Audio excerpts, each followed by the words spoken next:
வணக்கங்களும் வாழ்த்துக்களும்.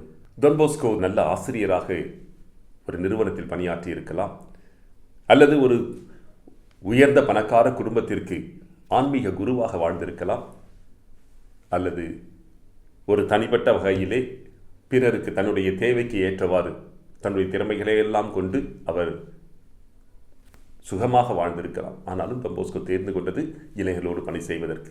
வறுமையின் கீழ் தள்ளப்பட்டிருந்த இளைஞர்களை எல்லாம் ஒருங்கிணைத்து அவர்களுக்கு வாழ்க்கையில் ஒரு எதிர்நோக்கை கொடுக்க வேண்டும், இலக்கை உறுதிப்படுத்த வேண்டும் என்பதற்காக டான் பாஸ்கோ தன்னுடைய வாழ்க்கையை அர்ப்பணிக்கின்றார். பணி செய்கின்றவர்கள், வேலைக்கு சென்றவர்கள் எல்லாரையும் அழைத்து ஞாயிற்றுக்கிழமையில் ஒன்றாக கூடி அவர்களுக்கு அது ஒரு இன்பகரமான ஒரு நேரத்தை அவர்களுக்கு வழங்குகின்றார். அங்கு விளையாட்டு இருந்துச்சு, கல்வி இருந்துச்சு, ஆன்மீகம் இருந்துச்சு, ஒரு குடும்ப உணர்வு இருந்தது.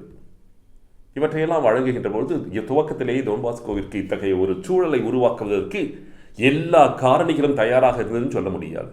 1844 1846 இந்த 1.5 ஆண்டுகளில், இன்னும் சொல்லணும்னா 18 மாதங்களில் டான் பாஸ்கோ இந்த இளைஞர்களை ஒருங்கிணைப்பதற்காக இடங்களை தேடிக் கொண்டிருந்தார்.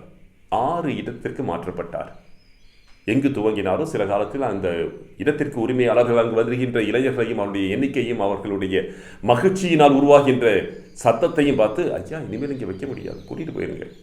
அந்த வகையில் டான் பாஸ்கோ இருப்பிடமாக தேடி அலைகின்றார்.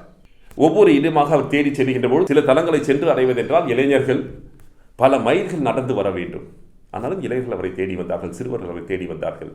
காரணம் என்னவென்றால், இளைஞர்களுக்கு டான் பாஸ்கோ அவருடைய வாழ்க்கையின் இலக்கை கொடுப்பவராக இருந்தார்.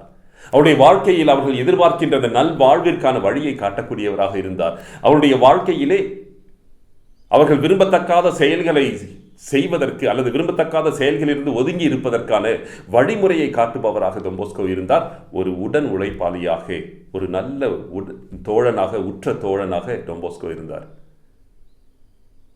எங்கெல்லாம் யாருக்கெல்லாம் வாழ்வின் எதிர்நோக்கிற்கான வழித்தடங்களை உருவாக்குகின்றோமோ அப்பொழுதெல்லாம் அவர்கள் எப்பொழுதும் நம்மோடு இணைந்திருப்பார்கள். இளைஞர்களுக்கு, இன்றைய இளைஞர்களுக்கு அவர்களுடைய இலக்கை அடைவதற்கும் அவர்களுடைய எதிர்நோக்கிற்கு அவர்கள் சென்று அடைவதற்கும், எதிர்நோக்கினை நிறைவு செய்வதற்கும், பூர்த்தி செய்வதற்கும் நீங்களும் நானும் உதவ முடியும் என்றால், இளைஞர்கள் உங்களோடும் என்னோடும் எப்பொழுதும் இணைந்திருப்பார்கள். இளைஞர்கள் வழியாக இளைஞர்களை ஒரு புதிய சமுதாயத்திற்கு அழைத்துச் செல்லுகின்ற பொறுப்பு உங்களுக்கும் எனக்கும் இருக்கிறது.